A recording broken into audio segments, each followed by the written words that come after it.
क्यों लोग अपनी बेटी का नाम केकई नहीं रखते? जानिए महाराज दशरथ और केकई के पूर्व जन्म की कथा। आज भी लोग अपनी बेटी का नाम केकई नहीं रखते।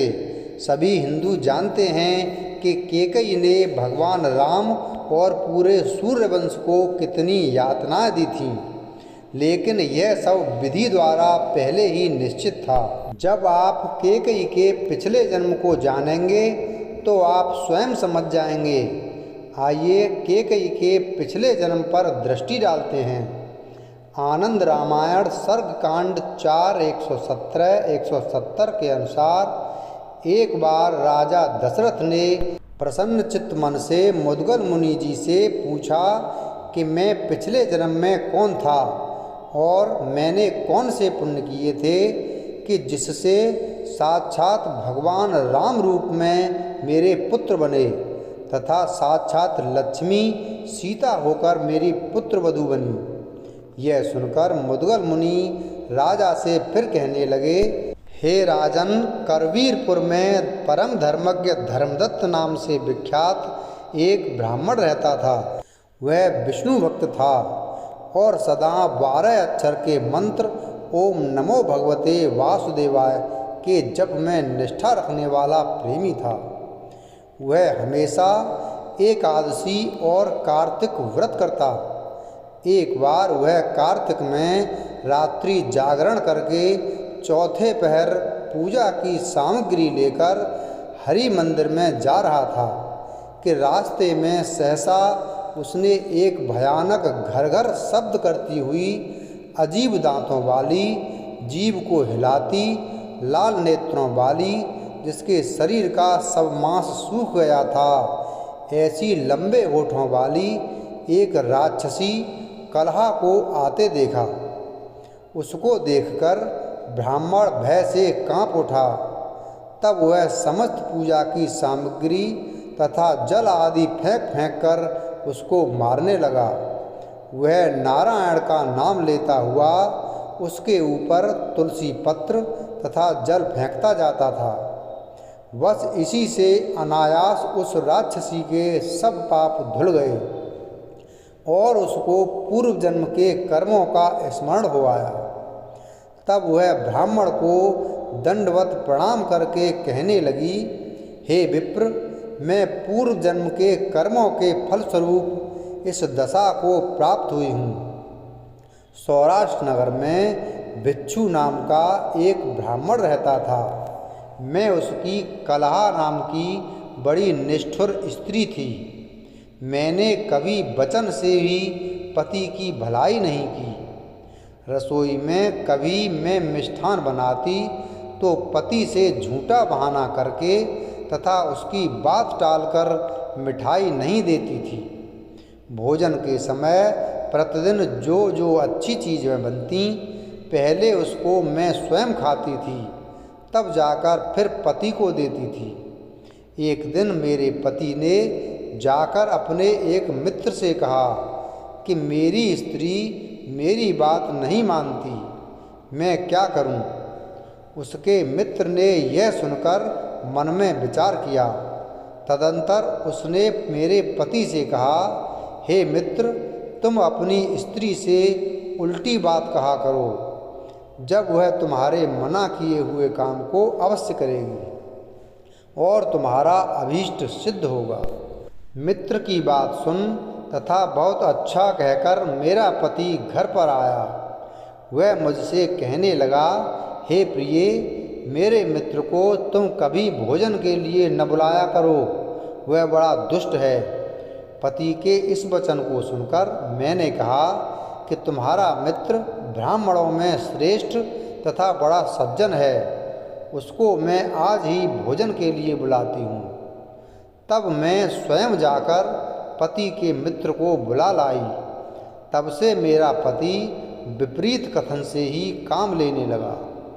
एक दिन मेरा पति अपने पिता की मरण तिथि आने पर कहने लगा, हे प्रिय, मैं आज अपने पिता की श्राद्ध नहीं करूँगा। यह सुनकर मैंने उसके कहने के प्रतिकूल झटपट ब्राह्मणों को निमंत्रण दे दिया और पति से कहा कि तुमको धिक्कार है जो अपने पिता का श्राद्ध भी नहीं करते। तुम पुत्र के धर्म को नहीं जानते, इसलिए न जाने तुम्हारी क्या गति होगी। तब उसने कहा कि यदि करना ही है तो केवल एक ब्राह्मण को निमंत्रण दे देना, अधिक बखेड़ा नहीं बढ़ाना। पकवान मिठाई आदि में व्यर्थ खर्च नहीं करना। यह सुनकर मैंने एक साथ 18 ब्राह्मणों को निमंत्रण दे दिया। श्राद्ध के लिए अनेक प्रकार के पकवान बनाए। फिर पति ने मुझसे कहा कि आज तुम पहले मेरे साथ मिष्ठान भोजन करके बाद में अपना झूठा भोजन ब्राह्मणों को परोसना। यह सुनकर मैंने पति को धिक्कारा और कहा कि तुमको धिक्कार है, पहले स्वयं खाने के पश्चात ब्राह्मणों को भोजन कराने के लिए कहते हो। इस प्रकार विपरीत कथन से पति ने मेरे द्वारा विधिवत श्राद्ध करवाया। पिंडदान आदि करके फिर उन्होंने मुझसे कहा, मैं आज कुछ भी न खाकर उपवास करूँगा। यह सुनकर मैंने उन्हें खूब मिष्ठान खिलाया। बाद में पति ने मुझसे कहा कि इन पिंडों को ले जाकर प्रेम से किसी पवित्र तीर्थ के जल में फेंक आओ। यह सुनकर मैंने उन पिंडों को ले जाकर पाखाने में डाल दिया। यह देखा तो वह विप्र हाय हाय करने लगा। क्षण भर सोचकर पति ने मुझसे कहा कि देखो, पाखाने से पिंडों को बाहर न निकालना। तब सोच कूप में उतरकर मैंने उन पिंडों को निकाल लिया। फिर पति ने कहा, देखो कहीं इनको किसी तीर्थ में न डालना। तब मैंने ले जाकर उन पिंडों को बड़े आदरपूर्वक तीर्थ जल में डाल दिया। इस तरह मैंने कभी भी पति का कहा हुआ काम नहीं किया। तब दुखित होकर उसने अपना दूसरा ब्याह करना निश्चित किया। हे द्विज, तब मैंने विष खाकर अपने प्राण त्याग दिए। तब यमदूत मुझे बांधकर यमराज के पास लेकर गए। यमराज मुझे देखकर चित्रगुप्त से कहने लगे, चित्रगुप्त देखो, इसने अच्छा कर्म किया है या बुरा, जिससे इसको वैसा ही फल दिया जाए। कलहा कहने लगी।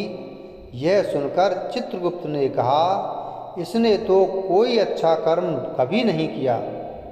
यह मिष्ठान बनाकर खाती परंतु अपने पति को नहीं देती थी, इसलिए यह बगुली की योनि में जाकर अपनी ही विष्ठा खाने वाली पक्षिणी बने। पति से द्वेष करने के कारण यह विष्ठा भक्षण करने वाली मूकर योनि में पैदा हो। हे यम, इधर उधर छिपकर भोजन बनाने के पात्र में अकेली ही खाने वाली यह बिल्ली बने। पति के उद्देश्यों को इसने आत्मघात किया है, इस कारण इसे प्रेत योनि मिले और अकेली रहे। कलहा बोली, हे द्विज, तब यमदूतों ने क्षण भर में ही मुझे वहाँ प्रेत योनि में डाल दिया। मैं 15 वर्ष तक प्रेत योनि में रही। अपने किए हुए कर्मों के अनुसार मैं सदा भूख प्यास से व्यथित रहने लगी। तदंतर हे द्विज, भूखों मरती एवं भ्रमण करती हुई मैंने यहाँ तुमको देखा। यहाँ तुम्हारे हाथ के जल तथा तुलसी से मेरे सब पाप दूर हो गए। इस कारण हे विप्रे, अब ऐसी कृपा करो कि जिससे सभी 3 योनियों से मेरी मुक्ति हो जाए। हे मुनि श्रेष्ठ, मैं तुम्हारी शरण में आई हूँ, तुम मेरा इस प्रेत योनि से भी उद्धार करो। ब्राह्मण ने कलहा के वृतांत को सुना और कहा कि मैं अपने कार्तिक व्रत के आधे पुण्य तुम्हें देता हूँ, जिससे तुमको विष्णु लोक की प्राप्ति होगी। तुलसी से जल छिड़कने के पश्चात वह कलहा एक सुंदर स्त्री में परिवर्तित हो गई।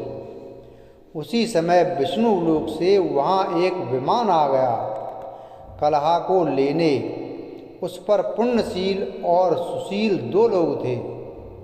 उन्होंने ब्राह्मण धर्मदत्त को आशीर्वाद दिया कि कलहा की तरह तुमको भी विष्णु लोक मिलेगा और उसके पश्चात तुम फिर धरती पर जाओगे, जहाँ साक्षात नारायण तुम्हारे पुत्र बनकर राम अवतार लेंगे। तुम सूर्यवंश के प्रतापी राजा होगे और कलहा तुम्हारी धर्मपत्नी होगी, जिसे लोग केकई के नाम से जानेंगे। इसी तरह धर्मदत्त आगे चल के राजा दशरथ बने और कलहा केकई बनी। वीडियो अगर पसंद आया हो तो वीडियो को लाइक करें, चैनल को सब्सक्राइब करें और बेल आइकन प्रेस करें। धन्यवाद।